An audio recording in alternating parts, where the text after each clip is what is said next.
Pumalo na ng million views ang YouTube video sa channel ni Julius Babaw na kung saan na-feature nila ang mag-asawang Diskaya.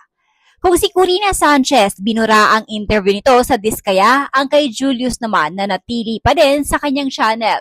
Ngunit naka-off comments na ito. Kung matatandaang mariing pinabulaanan ni Julius Babaw na binayaran siya o nakatanggap siya ng 10 milyong piso sa mag-asawa para lang kapanayamin niya ito. Ayon sa statement ni Julius na feature lamang umano niya ang mag-asawa dahil from rags to riches ang naging buhay ng mga ito.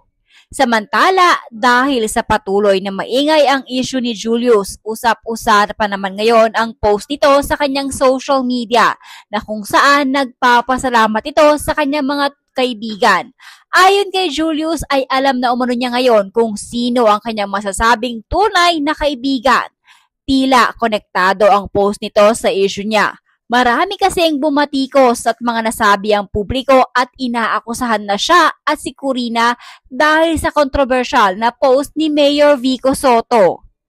Dinaan ni Julius Babaw sa isang quote ang post niya na nakasaad, "A real friend is one who walks in when the rest of the world walks out." Na nilagyan niya ng caption na maraming salamat sa pagmamahal at pag-unawa ng mga tunay na kaibigan. Ngayon, alam ko na kung sino kayo. God bless you all. Papo, follow up ko dun sa bulong. Magkano yung pinakamalaking inalok sa inyong pera ng isang politiko na hindi mo tinanggap? Wow. Ano, para papugiin siya? Wala lang, parang ano lang. Hindi, papugiin. Kasi eto, may kwento ko sa inyo. bawal tumanggap eh. Oh. Ever since, hindi talaga tayo tumatanggap. Oo, bawal tumanggap eh. Kilala ko sa industriya, hindi talaga ako tumatanggap.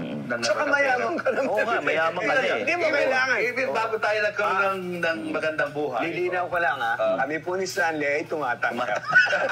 Sana alukin nyo naman kami. Marami akong mga kasama na tumatanggap. Alam na yun. Alam naman yun, tumatanggap. Pero ako, hindi ako talaga tumatanggap. Kasi nga, hindi yun ang foundation ng pagkatao. Yes.